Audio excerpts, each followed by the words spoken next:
Hi, welcome to the State of Social Media, where we're going to spotlight one agency, the Georgia Department of Public Safety, and talk about their program, the good work they've been doing, and discuss some learnings that we think are beneficial for all of us who are working in content across the state.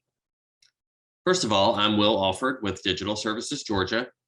Last week, I had a Zoom conversation with Lainey Weathers and Sergeant Michael Burns. In the interest of time this afternoon, this presentation will feature snippets of that conversation. Lainey is the social media manager for the Department of Public Safety. She's been in that role almost 7 years, but has worked for the state of Georgia for 24 years in various roles. Sergeant Burns has been with the department for 14 years and is one of 3 uniformed members of the Public Information Office, a position he's held for a little over 3 months. The social media platforms the department utilizes are Facebook, Instagram, Twitter, and YouTube, and TikTok. They have 2 additional accounts on Instagram and Twitter for recruitment, one for Georgia State Patrol and one for the Motor Carrier Compliance Division. Lainey and Sergeant Burns had a lot of good insights to share, but here are the main headlines I took from our conversation. First, quality over quantity. Only post your best content. Yes, you can post too much. Don't just post the same content across every platform. Audiences differ. For example, Twitter is for news bursts. When it comes to managing comments, hide profanity, but leave the rest. Government social media is subject to the First Amendment. That means you must archive everything and never block users. It's important to sync with your team on your department's voice and tone. Public safety does a great job with this.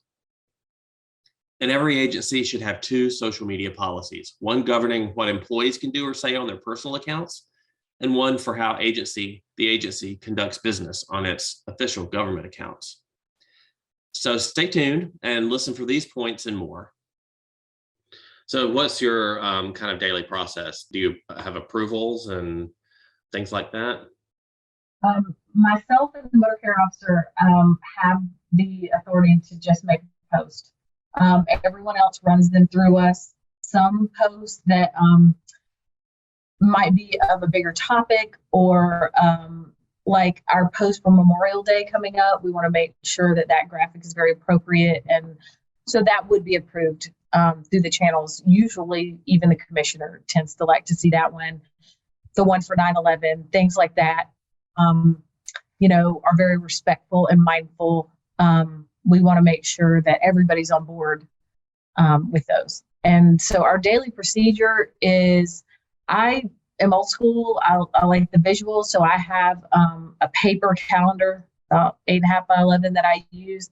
And so we just look at, and some things are scheduled out in advance. We're currently doing a campaign with our 85th anniversary. We have 52 state patrol posts.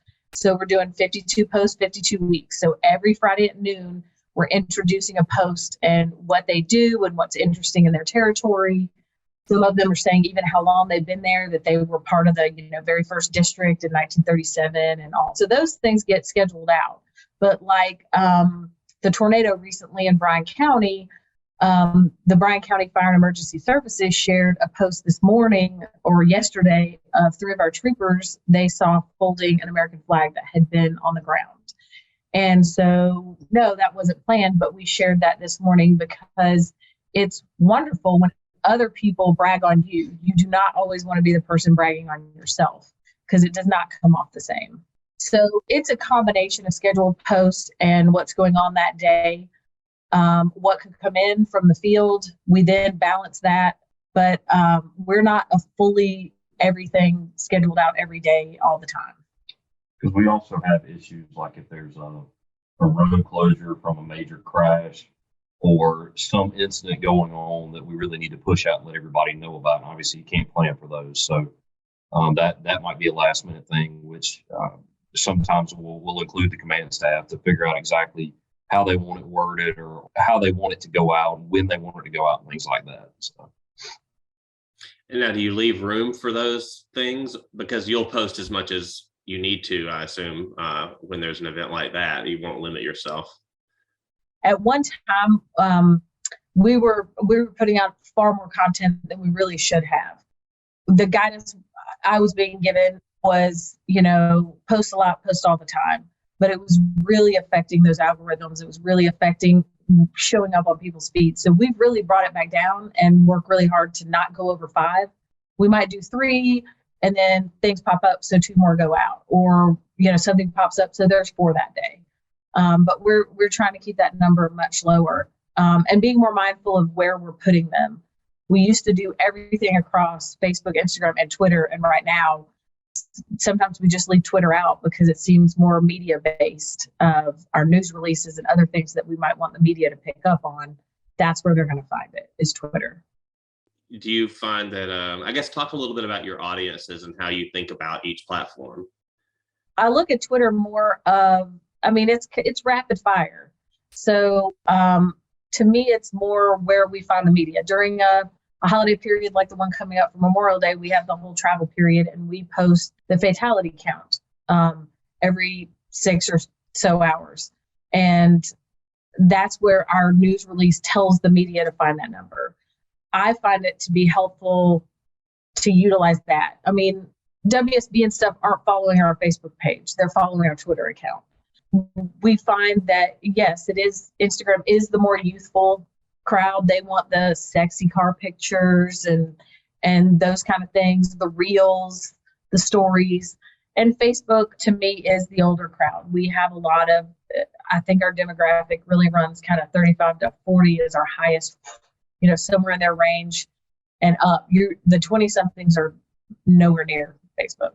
But you will have a younger crowd where it's a small kid, where that's where the parent allows them to be on that social media feed. One of the first things that we did is kind of took a step back and started looking at the things we were posting and try to decide, is this really reaching our audience? Like, we were posting service awards for people that had 5 and 10 years, and we thought, is this really, not to take away from somebody making 5 to 10 years, but is this really selling our agency, saying congratulations to this person for getting a 5-year service award? So we changed that to 20 or 25 years now, because that is a milestone. Not to say 5, 10, or 15 is not. 20 to 25 is a much bigger milestone. So we changed that, and then we started to, like I think Lane referenced it, used to be in the past, if something from the field was sent in, it's almost like we felt obligated to just post it, whether we liked the picture or not. We felt an obligation to do it. And now we look at it, we discuss it, and if it doesn't meet the direction that we want to go in, or quality, we just don't post it. We'll save it maybe for something else, or save it for historical reasons, but we're not going to post it if it's a grainy photo, if it's everybody's eyes are squinty because the sun's in their face, or the backdrop's terrible, we're just not going to post it, because we're more about quality than quantity now. And then also start with the reels and then going into TikTok. That's really what has kind of started to push us over the hump from this is what we've always done to start doing new and bigger things that we've just never done before. So when it comes to reels, what kind of stuff are y'all doing? Y'all are having to kind of brainstorm a concept and go that direction, or what does that look like? Well, today, Chase, our motor care officer, he's motor care officer Woody, but he is down at Forsyth. Our motor care school, the 8th motor care school, is doing pit maneuvers today. So he'll take little captions of video and other things and put together a reel. For graduation a week ago or so, he made sure to take video of that and do a reel, to where just little bitty things where somebody might not flip through all the photos that I put out in an album, but the family might flip through that couldn't come to that graduation. But the reel would get seen by that recruit, or a kid that's like, oh man, I want to do that, or somebody in another state. That quick little grab of their attention has been great. So there's some that we talk about, and then others is just that person goes, hey, I put this together. And so there's some fluidity that we're trying to open that to where we're not limiting anybody. If they're like, I think this is a good idea, or they put it together to show the sergeant, I had this idea, what do you think? We don't want to put anybody in a box. We had a really good one a few weeks ago too. They got a lot of positive feedback, and it was the day the troopers picked their cars up. And so he filmed them getting off the bus, holding the pennant for the class, and then showed their genuine reaction and excitement Oh, yeah. to seeing their car. And you can see them sitting in it with their eyes thrown back, and they're just so excited about picking that car up. And that was a really, really positive video. And that's things we've never done before. It used to be that was just Just a photo. it's just a photo. Monday before you graduate, you would get in a bus, ride to Atlanta, look at your car. You still had those emotions, high-fiving and playing with the blue lights. Everybody was super excited about getting, but it was never recorded. It was just one photo. You drove it back to Forsyth. Now we put out that excitement, people playing with their blue lights and hitting the siren and just walking around the car and just being so excited. It personalizes the cadets. It makes our officers people, not just that tough trooper face, that is in a recruiting poster or whatever. We're trying to show that softer side in a professional way. And people that it really works well for recruiting, because people that are thinking about applying to our agency, they see that like that could be me. Before you know it, I could be up there picking up my car and driving that blue and gray home and being so excited. And so it hits more than just people looking at a picture and saying, oh, that's neat, they got their cars. It makes it more real, and you actually see the emotions that they go through. And so when y'all post something like this, y'all are set up to be ready for comments, to moderate comments, to respond to people? So I've got access to it. Laney's obviously got access to it. Officer Woody's got access to it. And so we all kind of look at the comments pretty regularly and respond to the ones we can respond to. And then, there's some that we don't respond to. But if they're asking questions about recruitment issues and stuff like that, usually we'll say, please contact one of our recruiters and then we have two different recruiting websites, one for motor carrier and one for the state patrol. And so, excuse me, depending on the direction of that question, we'll refer them to one of those various sites and, let them contact a recruiter. And sometimes if it's a pretty in-depth question, I will refer them to the recruiter, and then I'll call the recruiter and say, by the way, this person's got a lot of questions. They may be calling. And over time, it's one of those things that the two recruiter people, eventually, this is new for them. So eventually they may be added in with the ability to respond. But it's one of those things, it's testing the waters with them. It's making sure that they're paying more attention to our social media so they see our responses.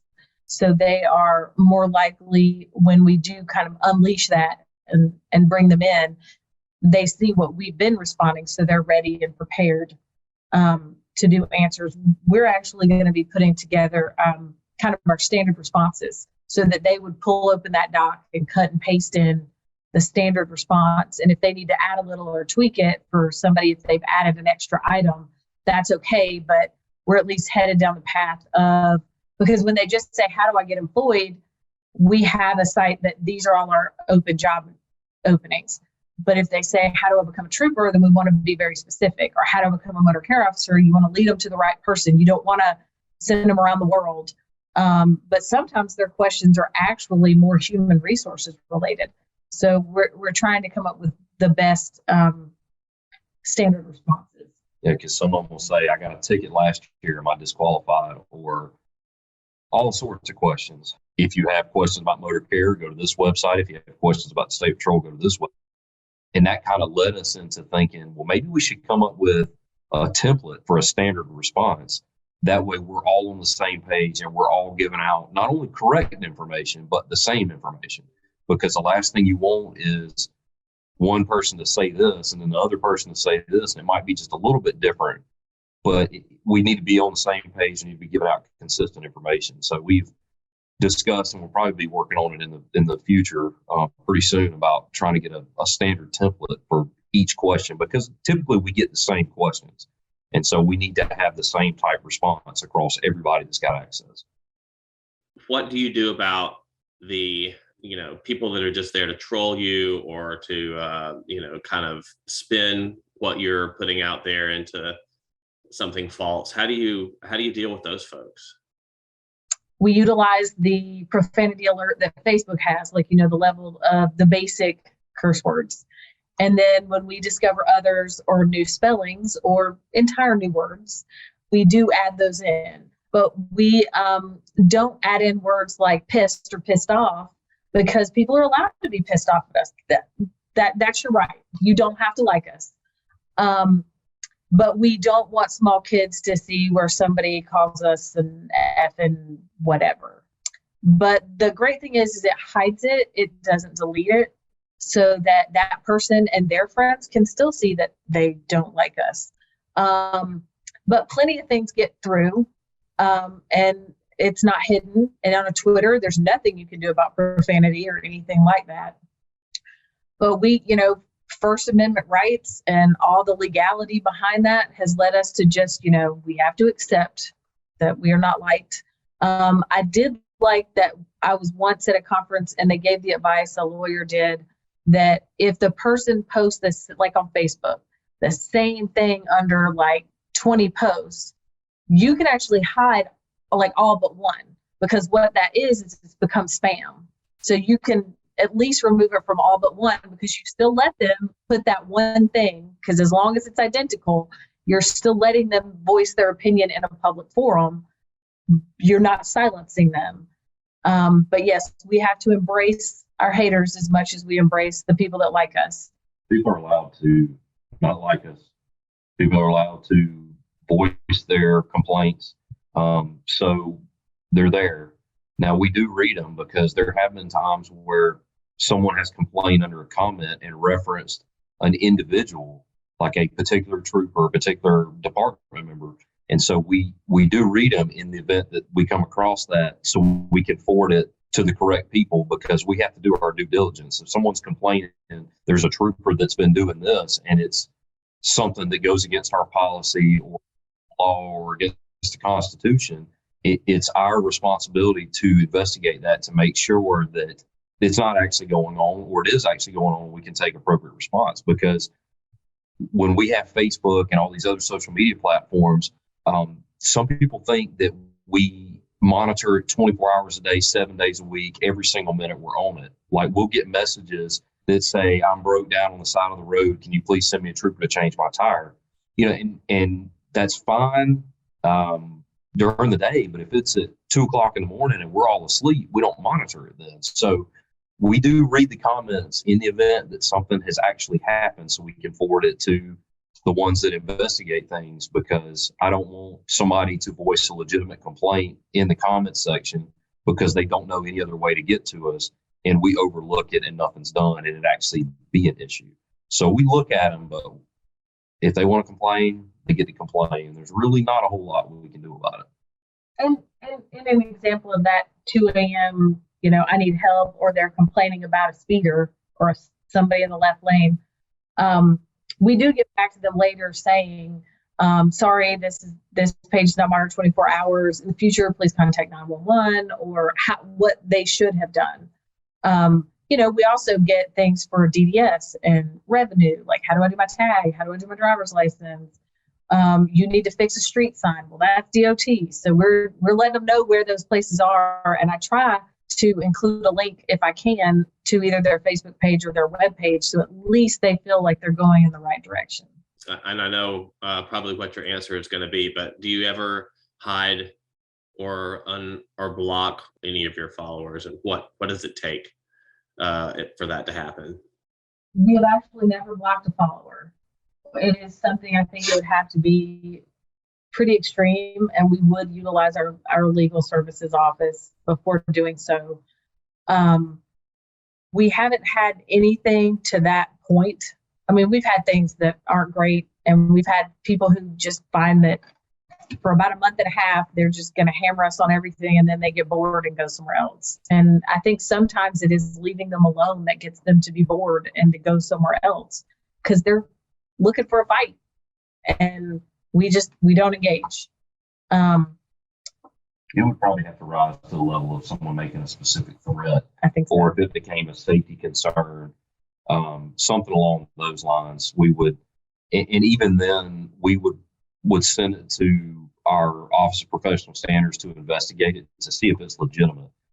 If it's not legitimate, which we've actually had this, where it was a threat, but it was kind of an overt threat. It was sent to the Office of Professional Standards. They investigated it. there was really nothing to it. We still didn't block him. I could see if it was an investigation and it was determined that it was legitimate, we would probably talk with legal to see if we needed to do that. And honestly, there's no guarantee we would even do it then. It may just be handled on a criminal level where charges are, or whatever at the end of the investigation, and they're still left to say whatever they want to say. But again, we would have to discuss it with legal to see how they wanted to proceed. When it comes to the legal issues, what do y'all most engage legal about when it comes to social media? We haven't really had too many major legal issues, knock on wood, related to our social media, because we do have that broad don't block, don't delete aspect. Because even when you hide it, it's still being archived. With Instagram, unfortunately, there is no hiding. It is a delete, but it will be archived before we go and delete that phrase, because I don't go to Instagram to delete it until I receive my profanity alert from Archive Social. And so when it says that and it's on Instagram, then I'll go there and take it down. But I have it archived of what they said and how they violated our, decency kind of standard that's there. Now, recently, before we went to this conference, that recent one in Dallas, there were some that were thinking maybe we should just turn our comments off altogether. I think if we went in that direction, we were going to open ourselves up for a lot of issues and probably many legal problems. But since we decided not to do that after sitting through the legal class in that conference, we haven't had any issues, and hopefully we will not have any.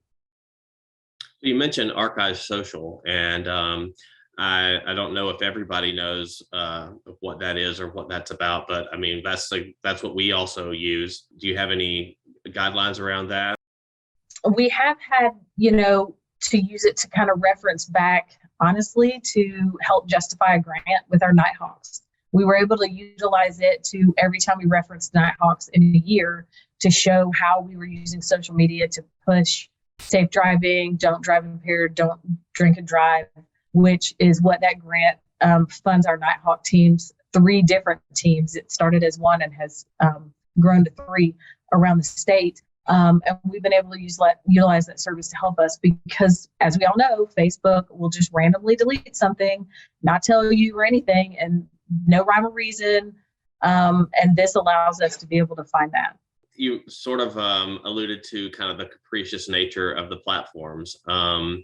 I know y'all were telling me a story earlier about music. You had some music going in the background. So, that might be something other agencies run into with copyrighted music. We decided for the first time to live stream on Facebook Live a trooper school graduation. Each trooper school plays a montage towards the end of it, and each school picks their own music to play in that montage. Well, some song, we still don't know which one, but some song was flagged by Facebook. And the issue that we ran into is they don't give you an alert that says, by the way, you ran into a copyright issue, so now your video is blocked. But what I was doing is I was sitting outside, and periodically I would just check my phone to make sure that it was still going, because we had it running on an iPad inside. And I checked and it said we were still going. About 10 minutes later, I checked it again and it said your video has been blocked in 249 places due to a copyright issue. So I had a trooper sitting next to me and I said, pull it up really fast and see if you can view it.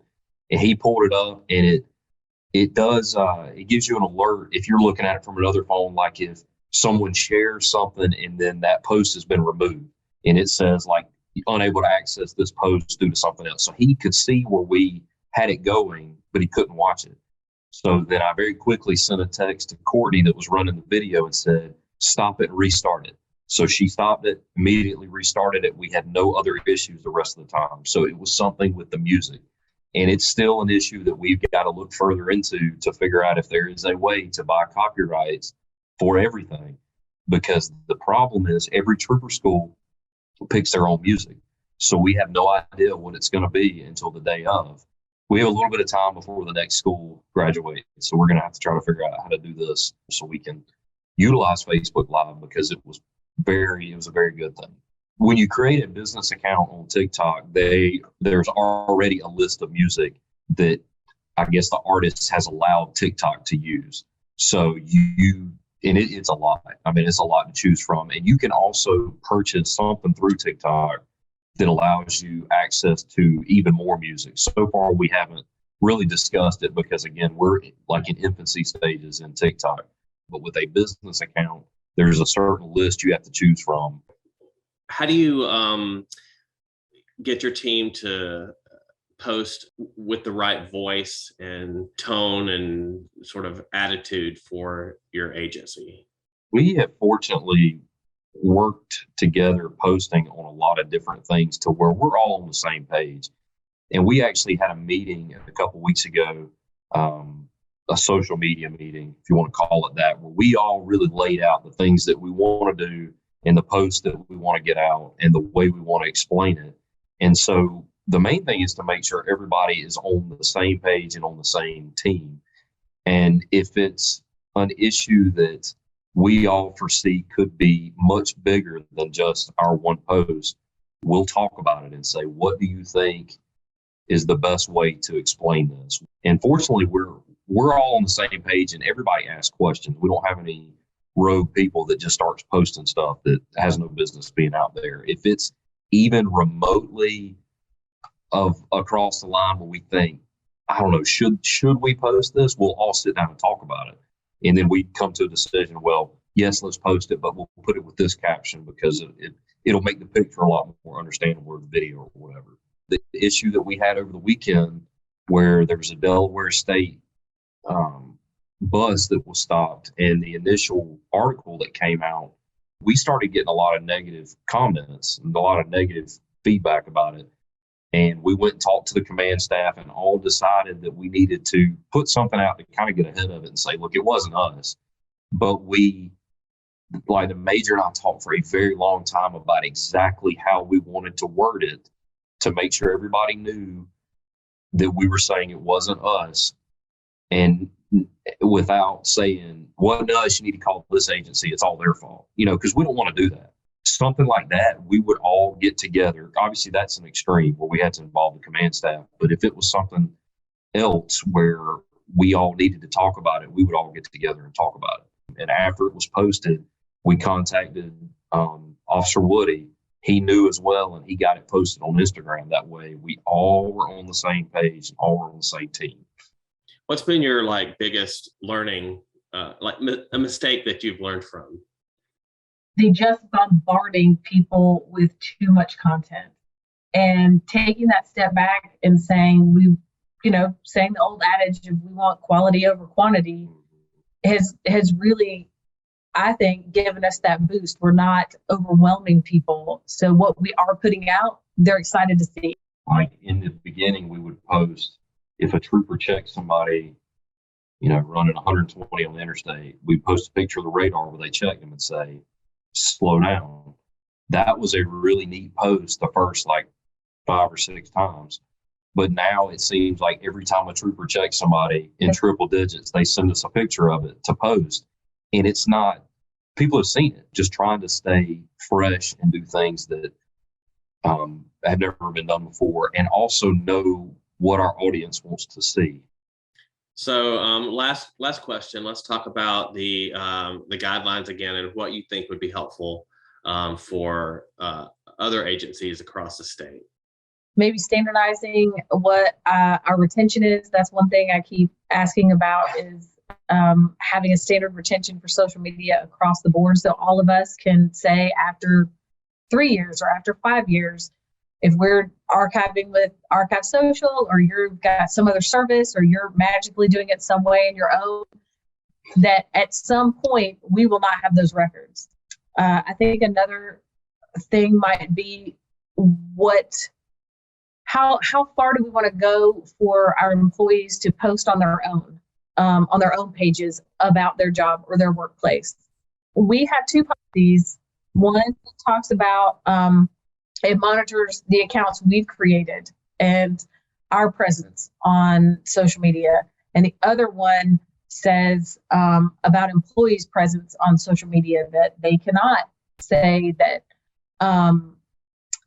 post their graduation photo. They can't talk about the pit they did today, or post a video related to work. Or post crash photos from something that's under investigation. Post, they can they can share things that the department has posted, but they can't, put a picture of their family in their uniform or standing next to their car, or things that when they're representing the department. And some of that's a safety issue. You don't want that officer standing there holding their child that could be identified at their local school or something. There's some safety aspects of keeping the officer or trooper that works for us and their family over here for safety. When you're setting up your Facebook account, don't put the year you were born. You're just giving one more piece of information to people. The policy need to have a good policy, but also need to explain to the employees the reason for the policy. It doesn't need to be just don't have any pictures of yourself in uniform on there. It needs to be don't have any pictures of yourself in uniform, because now everybody knows you're a trooper, and if there's a picture of you in your uniform in front of your house, they can figure out where your house is. They can come, do anything, come flatten your tires, do something. So it needs to be, like she was saying, very educational, not just like when you're talking to your kids and you tell them not to do something. It's always more beneficial if you say, don't do this because this could happen, not just don't do it, yell at them and walk away. As long as you've got a good policy and you educate your employees as to why the policy is there, I think you will do no wrong.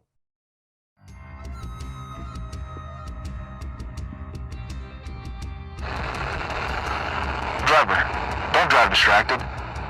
Leave space and slow down. This is the way.